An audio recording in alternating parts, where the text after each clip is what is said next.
Chairman, welcome. Bem-vindo ao Papo Sobre Nada. Desde já nós agradecemos pela disponibilidade de estares cá.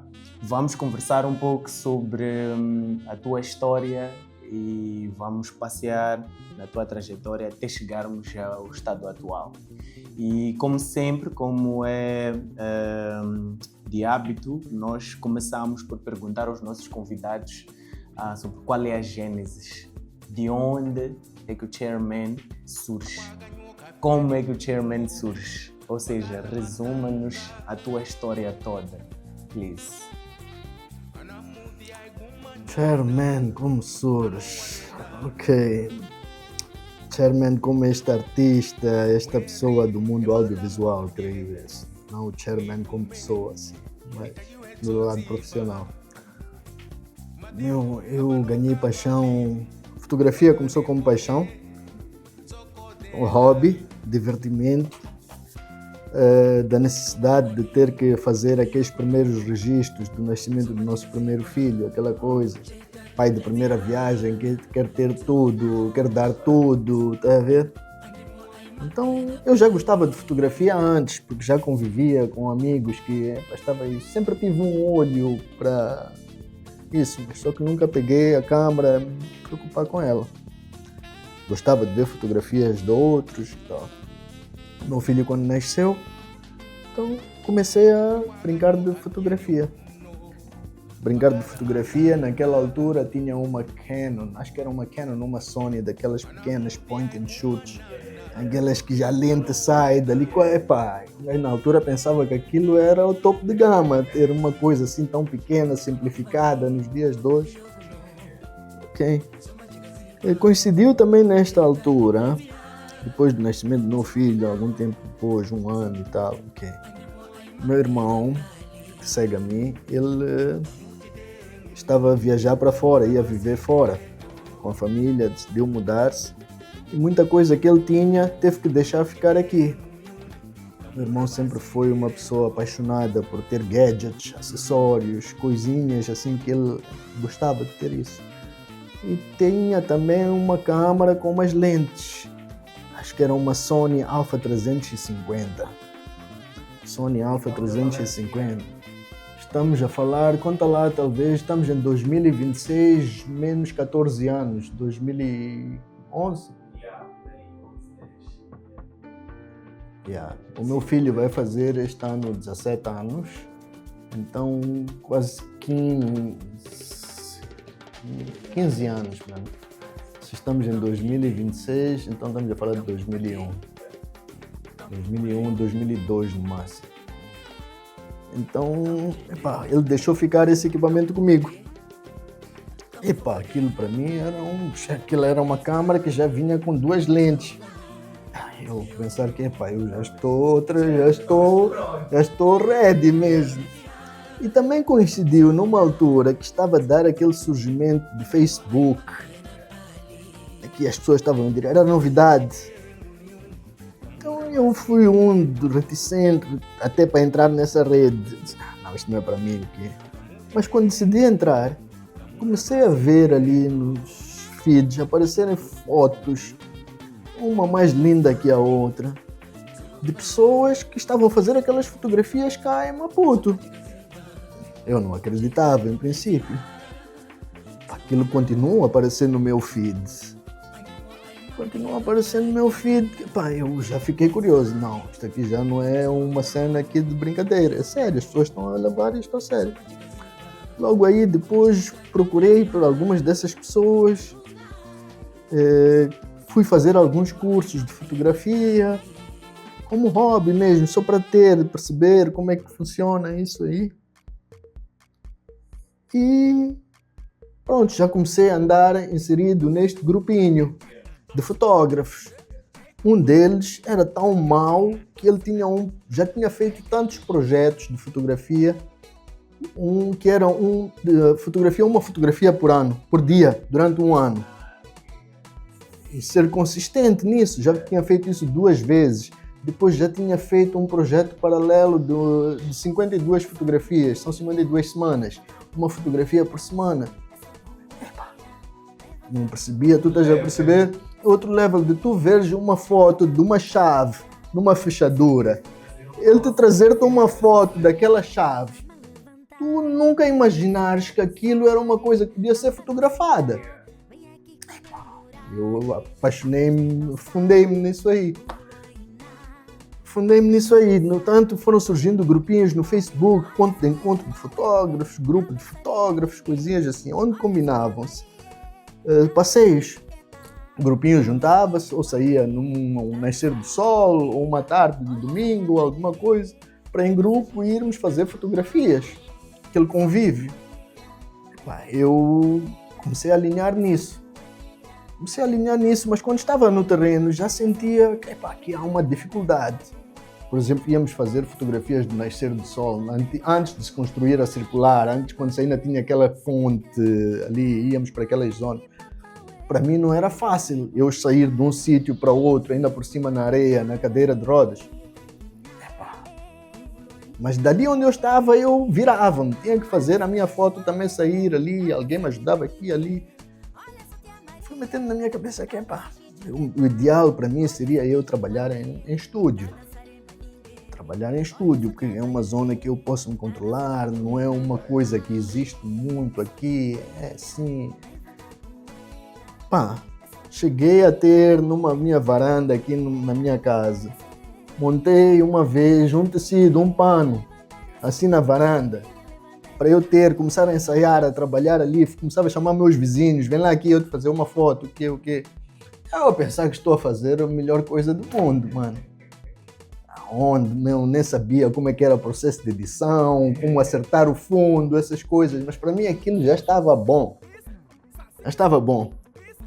Então fui convivendo, acabei conhecendo umas pessoas, senhores já mais velhos que mim, que trabalhavam, que tinham um estúdio. Aquilo era estilo um pequeno grupinho, eles juntaram-se 3 pessoas, ocuparam um espaço, fizeram um estúdio onde eles dividiam as rendas e pronto. Usavam apenas para uso pessoal. Ficava no bairro da Malanga, por frente daquilo que é a TV Miramar hoje. Então ali em frente tinha um edifício, ao lado do Hospital de Xamangulo, tinha um edifício, ficava num primeiro andar. Mano, eu gostava tanto daquilo que eu nem me importava de ter que subir as escadas daquilo, alguém me carregar durante um andar com 3 escadas que giram, estás a ver? Não é só assim, não. Nem sentia isso, mas pronto, fazia por gosto, é uma coisa. Eu entrei ali naquele estúdio, comecei a trabalhar com esses senhores. Um deles, vamos lá supor, se hoje eu tenho 46, naquela altura, menos 15 anos, eu tinha o quê? 35? Não, 30. Faz lá bem as contas, 46, 30 anos. 32, 33. Um deles já tinha aquilo que era a minha idade em termos de experiência. Ele já era fotógrafo há 33, 34 anos. Aquele fotógrafo, mano, que vem do tempo do analógico. Estás a perceber? Daquele fotógrafo que ele era fotógrafo de produtos, arquitetura, desse tipo de coisas. Ele trabalhava com uma Hasselblad, mano. Eu a primeira vez que vi aquilo, ouvi, quando procurava saber qual é a câmera mais cara do mundo, diziam que era Hasselblad. Ele tinha uma, mas era uma que não era tão atual, vinha do analógico, que ele converteu com um back digital ali, transformou, estava a funcionar e impecável. Ele ainda estava a trabalhar com aquilo nesta altura. Só para tu veres o nível de pessoas onde eu estava metido. O trabalho que aquele senhor fazia, cada vez que ele tinha uma sessão, tu ficavas ali só pelo setup que ele preparou para te fotografar uma garrafa com um splash d'água.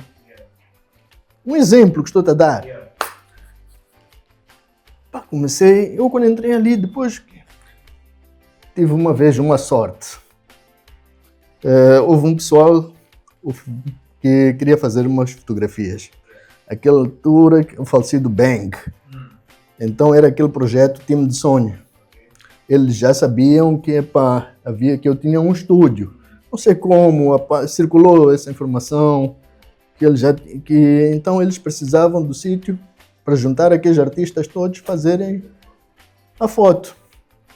Aquele meu estúdio não era, aquele estúdio anterior, comparado com o meu atual, é talvez 1/8 em termos de espaço. E mesmo assim, naquele 1/8, as pessoas vinham. Nessa altura, quem era suposto fazer as fotos era um camanense. Mas ele também tinha que aparecer na foto. Está a ver? Lá estava eu. No momento certo, na hora certa. Vou fazer eu. Todos ok. Comecei e fiz aquela foto. Foi o meu primeiro encontro com aqueles artistas, celebridades todas que estavam ali. Essas pessoas vinham fazendo as fotos delas e ficaram a saber que também aqui existe um estúdio. Que as necessidades dessas pessoas também podem ser supridas neste espaço. Acabou aquela sessão, as pessoas já ficarem com o meu número e tal. Dias depois já estão a ligar. Cada um já quer uma sessão. E aquilo ainda por cima calhou numa altura tão boa, que era naquela altura do início dos Facebooks, dos Instagrams e tudo, em que quando alguém te fazia um tag, te mencionava, você logo corria para ir ver quem é essa pessoa. Hoje acho que já não é tão relevante assim isso, mas pronto, aquilo ajudou-me a ir construindo este meu espaço. Isso aí foi o meu ponto, assim, vamos para frente. Comecei a trabalhar assim, a fotografia veio até mim, de certa maneira, estás a ver? A fotografia que me encontrou, eu costumo dizer. Eu fazia outros trabalhos antes, isto não era minha fonte de renda principal. Eu tinha uma frota de chopelas, trabalhei numa empresa de treinamentos, prestava treinos a funcionários de empresas em diversas áreas, trabalhei como corretor de seguros, antes do meu acidente eu formei-me em Ciências da Comunicação, então já andava no mundo da publicidade. Depois do meu acidente, um dos primeiros jobs que eu tive também foi numa agência de publicidade. Então já percebia como é que funciona este... Essa é a gênese. Super, super nice. Thank you. Eu ia te perguntar como foi o teu primeiro contato com a fotografia, mas já acabaste. Acabei de responder. Entretanto, como é que foi o teu primeiro contato com o audiovisual? Sabemos que o Chairman não joga só com fotografia. O meu primeiro contato com audiovisual, assim, no sentido de ver isto como uma possibilidade de business, oportunidade, foi quando eu comecei a ver que naquele meu espacinho onde eu trabalhava, tão pequeno, os músicos, artistas, procuravam mesmo aquele espaço para fazerem uma parte do seu videoclipe. Já houveram artistas que fizeram um videoclipe inteiro naquele espacinho. Aquilo, nesse meu momento, eu comecei a dinamizar um pouco mais aquele estúdio. Eu comecei a trazer pessoas ali para ocuparem o espaço. Chegou a ter de tal maneira que os membros fundadores já nem precisavam de tirar dinheiro do bolso deles para pagar a renda. Já tinha sustentabilidade. E eu é que estava praticamente à frente daquele estúdio. Estes senhores aqui, eles nem tinham vocação para estar a gerir aquilo ali. Eu só lhes apresentava as contas, está aqui. Está a acontecer. Depois de algum tempo, o meu irmão, aquele que deixou comigo a câmera, chamado Adil, ele vem cá para Moçambique, com os filhos, passaram um tempo. Então na conversa saíram que vamos lá fazer uma sessão de fotos com o mano. Eles foram comigo, viram, ele quando foi, viu o estúdio, viu aquele meu sofrimento, entre aspas. Não foi por aí, viu o sofrimento. Sofrimento que é para meu irmão sair, alguém ter que lhe puxar, carregar, ir lá em cima, chegar lá, essa cena toda. Aquilo deixou ele assim. Ali não podia dizer que ainda havia muita multiplicação de equipamentos, porque era muita coisa junto, era algum equipamento meu, algum equipamento deste senhor, algum equipamento dele. Então era como se fosse uma cooperativa onde nós tínhamos ali o suficiente para luzes HDMIs. Eu vi ali primeira vez, HMIs. Eu vi ali primeira vez, eu não sabia o que. Broncolor. Não estou a falar de Godox, destas marcas populares, estou a falar de Broncolor. Broncolor ainda hoje é uma das marcas mais caras de equipamento. Era o que um dos meus colegas usava, associado a Hasselblad. Você não está a perceber. Você não está a perceber. E já nem eram coisas tão atuais. Mas enfim. Então o meu irmão vê isso. Fica com aquilo um tempo depois, em casa, alguma coisa. Estamos lá reunidos outra vez. Uns amigos dos meus pais. Ali na zona mesmo, ali perto onde é o nosso estúdio atual. Tinham lá um espaço que não estava sendo usado. Era um armazém, assim tudo, praticamente esquecido. Ninguém tinha ali. Meu pai usava aquilo como estaleiro, como um espaço que é um armazém, uma coisa que praticamente esquecida. Ninguém acreditava que aquilo podia ser aquilo que é hoje. Ele levou-me lá um dia, mano, vamos lá, ver um sítio. Foi lá, vimos aquilo, eu olhei para aquilo. Mano, quando tu entras num sítio, vês aquilo tudo desmontado, Desmontado quer dizer o quê? Sem janelas, paredes não rebocadas, chão, tudo. Tu vês que, mano, como eu vou fazer isto aqui? Onde eu vou ter dinheiro para fazer isto aqui? Deus é provedor, Deus é pai, Deus é que sabe tudo. Ele é que traça-te o caminho e ele te põe nesse caminho, mano. Ele disse que, bro, você não pode sofrer. Ir ali naquele estúdio, subir à noite. Eu trabalhava de tal maneira que eu não media tempo, dia, nada. Se fosse para ir abrir o estúdio domingo, 23 horas, eu havia de ir. Se fosse para ir abrir no domingo às 5 da manhã, eu havia de ir. Tá a perceber? Para mim aquilo ali era assim mesmo. Tinha gosto naquilo que eu fazia. Ele disse que não, mano, aqui você é onde nós temos que fazer o teu próximo estúdio. Aquilo tu tá falando de um armazém, quase 200 metros quadrados, uma coisa bem grande. Ok, comecei bloco por bloco, fazendo uma coisinha, limpando aqui, aquilo que eu ganhava daquele lado do meu trabalho, vinha, investia ali. Tudo que eu ganhei, eu investi ali. Não tinha aquilo que tenho hoje, não tinha dinheiro para dizer que preciso deste tripé, tenho fundo de reserva, vou comprar hoje. Nada, não era isso. Era esperar eu ter um job, tirar dali uma parte, saber que é para investir isto. Eu comecei, o investimento mais caro que eu fiz na altura, a compra mais cara que eu fiz em termos de coisas que eu posso dizer foi uma vinpinha. Custou-me 7.000 meticais. Não me esqueço, comprei uma semana depois comprei outra. 2 vinpinhas de 7.000 meticais, porque o espaço era aquilo tão grande, não tinha dinheiro para comprar ar-condicionado. Eu sabia que não podia fazer as pessoas entrarem aqui e ficarem com este calor todo. O mínimo uma ventinha. Foi assim. Eu fui fazendo. Comecei num espaço, hoje já são 2 espaços. É isso. Super nice, super nice. Ok, falamos sobre a tua trajetória, sobre como tudo começou, mas há uma parte, eu não sei se foi assim contigo, vamos ouvir. Como fazedor de arte, quando decidi entrar para as artes, eu tive algumas complicações dentro da família, dentro de casa. Porque socialmente, culturalmente, no nosso país não se acredita muito nas artes como fonte de renda sustentável, não é? E pronto, houveram pessoas, houveram vozes que diziam, abandona lá essa cena, vai fazer uma outra coisa, por aí vai. Então, o que queremos perceber o teu caso, como é que foi? Eu sempre tive uma família, amigos que me apoiaram em tudo. Claro que eu também sou responsável, sei que não vou afundar numa coisa que ainda não tenho garantias de como vou sustentar o resto das coisas. Por isso que nunca foi fotografia a minha primeira profissão. Eu tinha que assegurar de uma maneira ou de outra como é que eu iria trabalhar. Na altura que comecei a fazer fotografia ainda tinha frota de chopelas, por exemplo. Deixa eu ver, recebia algum dinheiro de chopelas, recebia algum dinheiro dali do outro trabalho que eu fazia no treinamento e fazia a casa andar.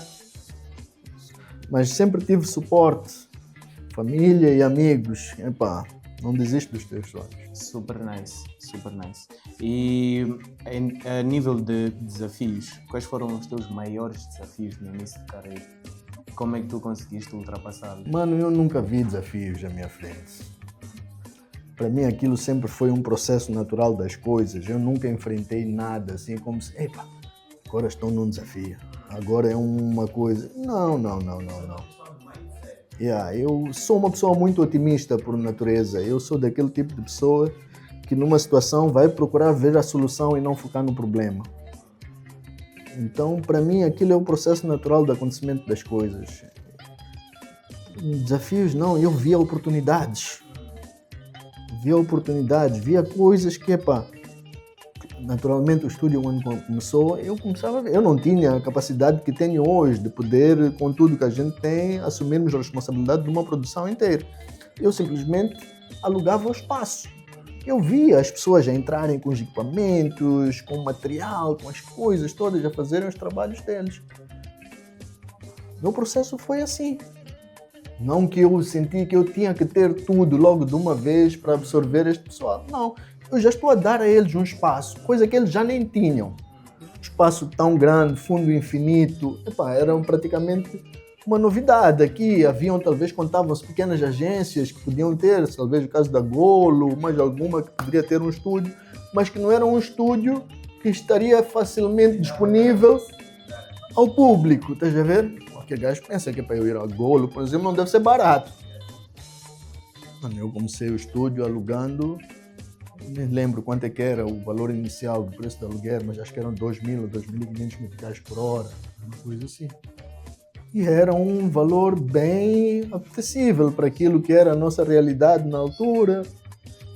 E as coisas foram, à medida que eu fui trabalhando, que eu fui ganhando dinheiro, eu sempre tive uma mentalidade que prioridade é aqui. Porque é a base que eu tenho que construir para poder sustentar o resto. Se eu não tiver esta base sólida, toda ela como deve ser, não vai funcionar. Tive muito apoio, tive amigos, mano, que me ofereciam coisas, ofereceram assim, de estilo, a pessoa viajava para a China, mano, eu pedia a ele, por exemplo, um tripé, ele trazia-me 10. Tive essa, sou muito sortudo nisso, estou a dar um exemplo, né, disto aqui. E depois, mano, ele dizia, quando tiveres pagas. Eu, quando já tive dinheiro para ir pagar, acreditas? A pessoa não recebeu. Houve uma altura que eu tinha um amigo que estava aí para a China. Disse que, mano, esse gajo não posso pedir outra vez, assim, nem que seja um alfinete não posso pedir. Falei com um outro amigo, bro, preciso de $1.500. Preciso de $1.500, tenho alguém que vai para a China, preciso mandar vir algumas coisas. Dito e feito, o gajo levou o dinheiro, me entregou e eu entreguei a este gajo, vai lá.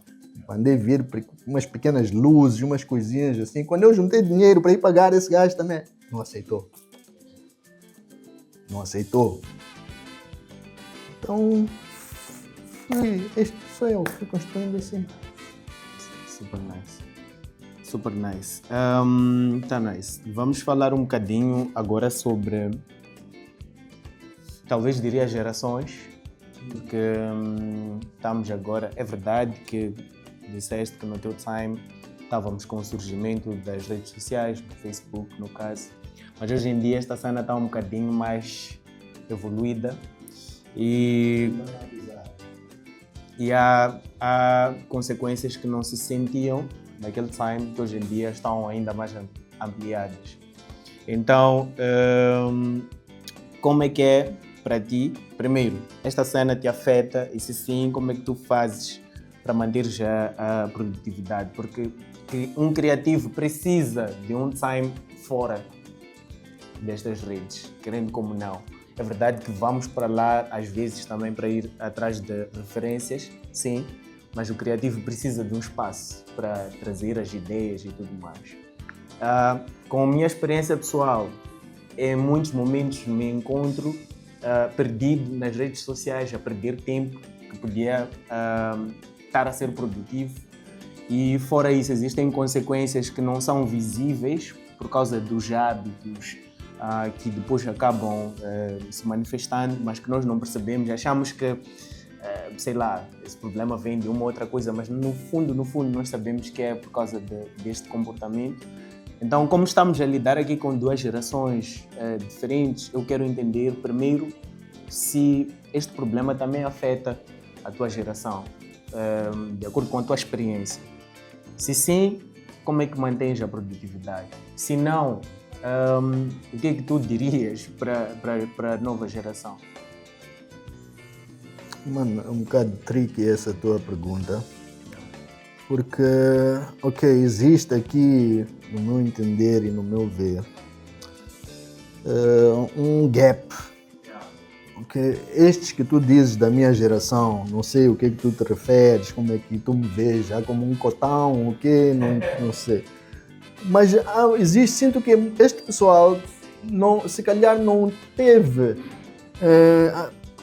a mesma capacidade de acompanhar a velocidade com que este advento do social media foi acontecendo. Digo, fazendo um exemplo, imagina lá este cota que eu estou a falar, que foi meu mentor, se ele teria a mesma paciência para isso. Claro que não. Não nasceu, já está com cabelos brancos, já não vai acompanhar isso aí. Imagina, hoje, esta geração de hoje está busy, em qualquer coisa é conteúdo. Sabes que é isto que funciona. Se tu não apareces nas redes, é esquecido. Mas, do meu lado, por exemplo, existe talvez um fator que poderia se chamar de uma certa vantagem. Talvez nós conseguimos, posso estar a ser, não me interpretem, conseguimos já antes deixar talvez o registro de uma marca estabelecida. Que esta marca já vem, de certa maneira, um pouco antes da consagração das redes sociais, do tráfego pago, destas piadinhas, dos influencers, destas coisas todas. Então, talvez isso traz-me uma vantagem. Mas, mano, é importante acompanharmos a tecnologia, os passos, até os... Eu, quando comecei a trabalhar, era só eu e minha esposa, minha ex-esposa neste caso. Éramos só nós. Eu fotografia, ela maquiagem. E começamos assim, casal, a fazer as coisas acontecer. Começou por uma pessoa vir bater à minha porta, disse, mano, estou a pedir uma oportunidade, quero vir. Tenho um colega, o Lino, o Bata. O Lino Bata entrou no meu estúdio como modelo para uma campanha que eu estava a fazer para gringo. Fazia uma sessão de fotos dele, ele entrou como modelo. Ele trabalhava estava a fazer curso de operador de câmara, alguma coisa. 2 dias depois veio bater à minha porta.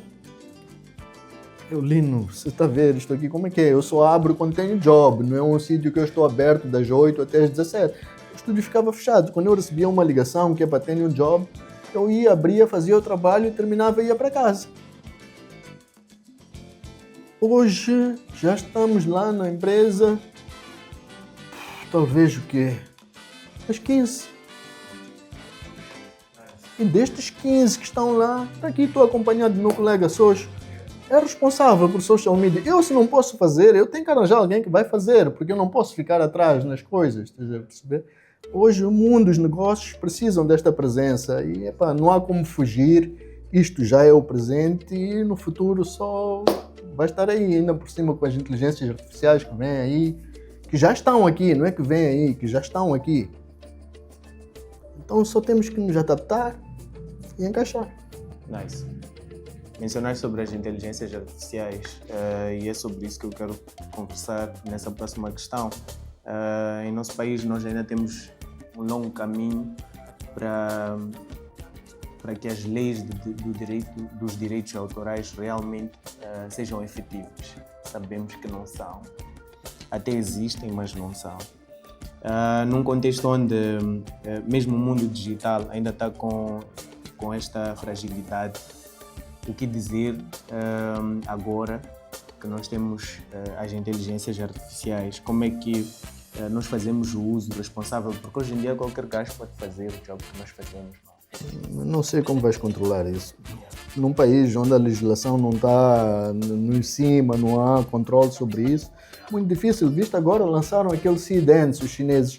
Meteram logo ali Brad Pitt e Tom Cruise. Será que pediram? O que é que vais fazer? Se o caso vier, o tribunal vier depois, ele já postou aquilo, já está, já quem tinha que ver já viu. Hoje, claramente, nos países mais onde existe uma lei que salvaguarda, existem algumas entidades que estão a meter casos no tribunal para pedir que a imagem deles seja salvaguardada, que não seja usada de qualquer maneira, tudo isso. Mas nós aqui onde estamos, mano, nunca seremos os pioneiros a fazer esse tipo de lei. Havemos apanhar aquilo que alguém já fez, depois talvez introduzir aqui, e quando viemos introduzir aqui há de ser talvez 10 anos depois.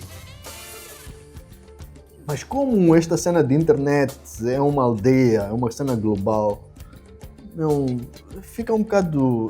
É subjetivo para mim poder estar a dar uma resposta concreta em relação. Todos os dias estão a aparecer novas coisas. Enfim. Não, de jeito nenhum. O teu job pode passar a ser trabalhar com inteligência artificial.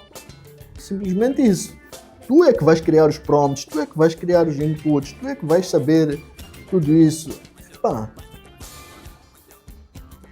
Temos que nos reinventar. Porque isto não veio para ficar. Não é? Da mesma maneira que a primeira câmara era analógica, passou para o digital. Estas pessoas que deixaram de trabalhar com o rolo para passar a trabalhar com cartão de memória, passaram por isso. E, tens que adaptar. A inteligência artificial, na verdade, já existia. Mesmo na nossa área, podíamos ver isso na pós-produção, em termos de softwares que, pronto, já te resumiam maning jobs. Muito. Você imagina o Photoshop na altura que você tinha que recortar um fundo, por exemplo. Era o trabalho de um dia inteiro, alguém andar a selecionar o cabelo todo ali. Hoje já surge, está aí. Claro, algumas pessoas neste caso vão perder o job, obviamente. Se eu passava para alguém, se calhar amanhã vai ter uma inteligência artificial que tu só vais mandar o ficheiro, mano, faz lá uma coloração disto igual aquele filme de Missão Impossível. Done. Já acontece, você faz um prompt, tá aí o nosso amigo DJ Marcel. O DJ Marcel é um amigo meu, está ali, está a competir, está a se reinventar neste mundo da inteligência artificial e está a fazer coisas incríveis. Coisas incríveis. Tem um filme, uma curta que ele vai lançar há bocado, que já vai entrar para os festivais. Já estão a ver festivais, coisas disso, de filmes feitos de inteligência artificial. Tudo bem, nós já tínhamos as inteligências artificiais na pós, talvez até durante a produção, com as câmeras e tudo mais. Mas a inteligência artificial agora está a entrar na pré, na parte conceptual. Concordas com isto?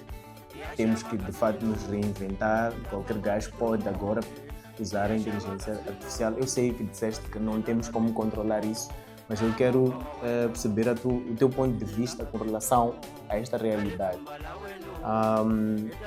Qualquer gajo agora pode usar a inteligência artificial e criar, e estamos ok com isso.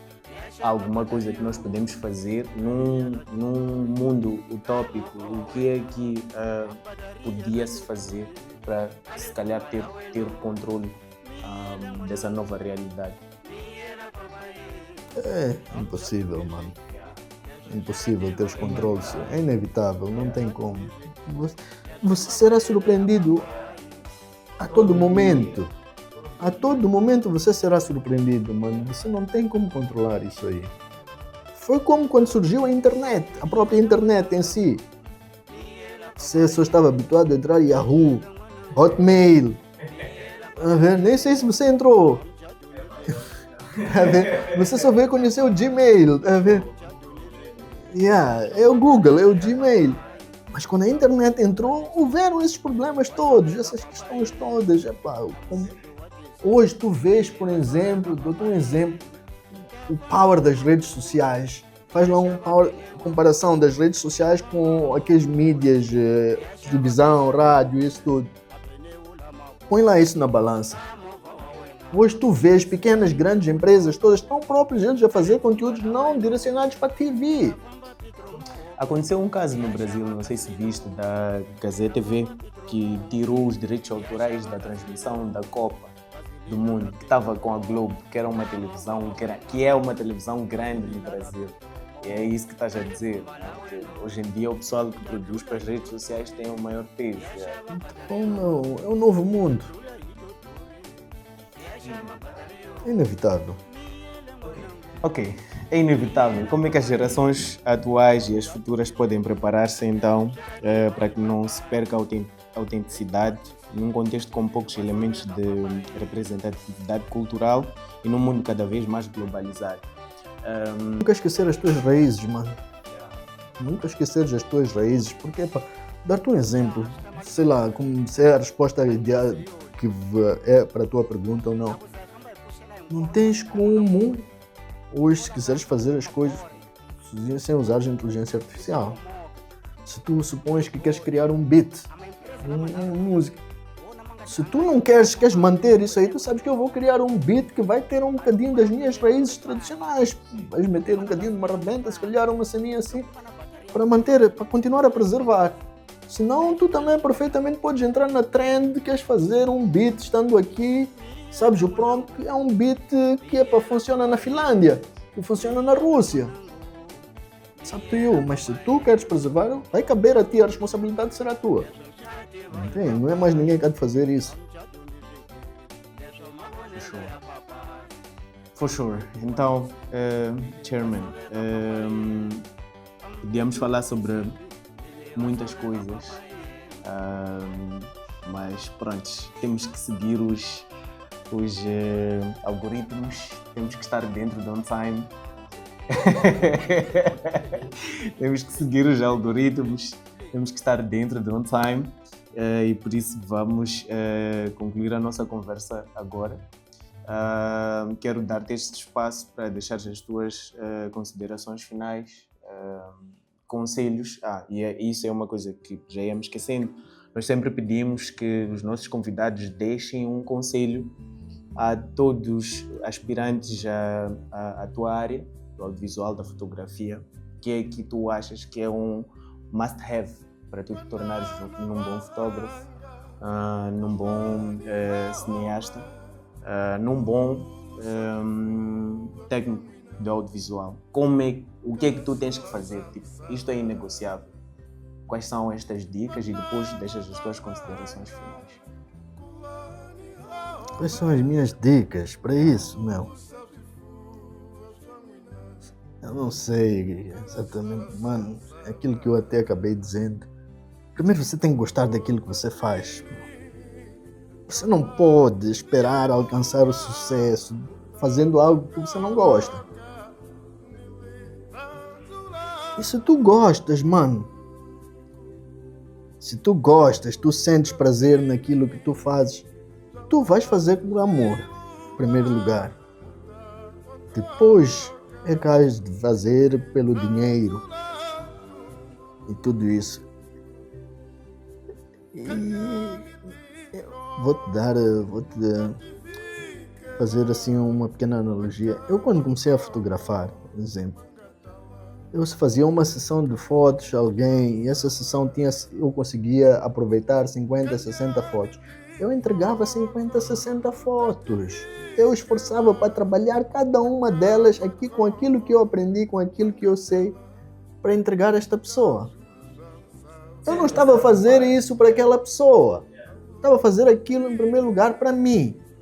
Porque eu estava a aproveitar o trabalho que essa pessoa me deu para eu praticar, para eu treinar, para eu aprender. E aquilo que eu cobrava, mano, praticamente era simbólico. Porque eu é que precisava disso. eu é que precisava, eu é que sentia aquele vazio em mim, que mano, eu não estou a fotografar, não estou a editar, não estou a aprender Lightroom, não estou a aprender Photoshop, não estou a fazer isto, não estou a aproveitar bem o meu tempo. Então, manos, e sermos muito responsáveis naquilo que a gente faz. Sermos pessoas de palavra, sermos pessoas honestas, sermos pessoas que dizem que, mano, se eu vou te entregar o trabalho hoje às 12, significa que eu vou te entregar hoje às 11. E se eu não for capaz de fazer isso, eu tenho que ter a consciência suficiente de ligar para ti, assumir o meu erro, dar-te uma satisfação. Não esperar tu me ligares, dizer, bro, ficaste de me entregar isso às 12, qual é? Faz de contas que eu esqueci que tu estavas na minha agenda. Muito feio. Off. Esse tipo de comportamento eu não gosto, não aceito. Acho que é muito improfissional das pessoas. Nós é que precisamos dos clientes. Nós é que sempre vamos precisar deles. Por mais consagrado que tu estejas, por maior posição que tu tenhas, pelo nome que tu achas que as pessoas te reconhecem, por isso tudo, nunca podemos perder o respeito pelo cliente. Uma das minhas características que eu assumi sempre, desde ainda há dias, tivemos uma reunião lá no job, pessoal disse, mano, foi pontualidade. Eu nunca fiz um cliente esperar por mim. Nunca. Eu sempre cheguei antes, sempre tive esse cuidado e também espero que as pessoas respeitem isso. Hoje eu digo às pessoas que my time is your money. Se tu combinas comigo, alugas o estúdio para estares a fazer um trabalho às 15 e tu chegas às 16, eu vou te cobrar das 15 às 16, por mais que eu fiquei ali de braços cruzados. Você pagou pelo meu tempo. Eu deixei de receber outras pessoas, deixei de fazer outras coisas. Eu valorizo o meu tempo. Isso significa que eu me respeito e eu estou a dar a ti isso também. Eu estou a deixar de fazer outras coisas para respeitar a ti. Se tu, pior ainda, não consegues me ligar, dar uma satisfação, mano, esquece. Eu sou rigoroso nisso, sou muito... há pessoas que sabem que aquele gajo é mau.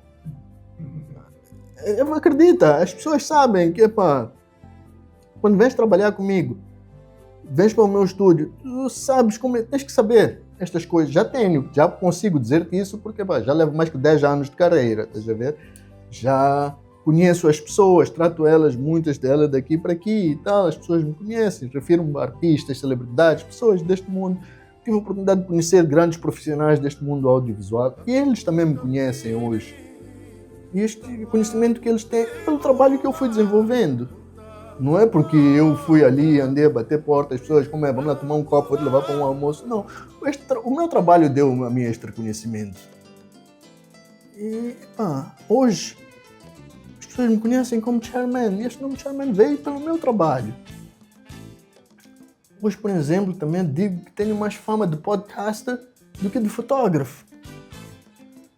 Se calhar, claro, o podcast abriu-me outras formas de ver as coisas e tudo isso. Mas aquilo que eu faço, eu me empenho para fazer.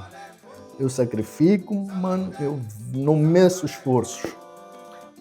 Se é para a coisa estar boa, eu vou fazer todos os sacrifícios necessários para isso. Minha prioridade é aquilo e é aquilo. Mais o quê? Acho que acabei respondendo tudo.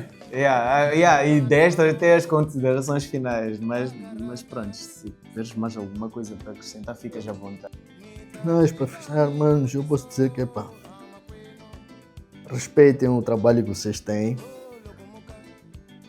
respeitem mesmo, valorizem de verdade, porque os dias estão difíceis, a situação não está fácil, o dinheiro nunca é suficiente, nem nunca vai chegar.